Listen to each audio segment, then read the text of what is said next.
رقص أحمد عز ويسرى وأول ظهور لكريم عبد العزيز بعد وفاة والدته، وغناء محمد رمضان وأحمد سعد دويتو في فرح بنت المنتج محمد السعدي على ابن رجل الأعمال محمد منصور،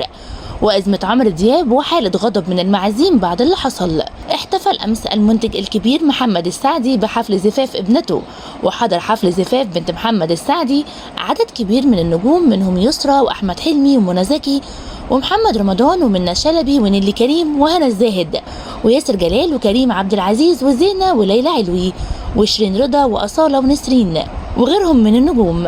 أحيا حفل زفاف عمرو دياب وأحمد سعد وشيرين عبد الوهاب اللي قدمت أغنية خاصة جدا اتعملت للعروسين، وانتشرت فيديوهات من حفل الزفاف منها رقصة يسرى مع أحمد عز على أغنية قمرين.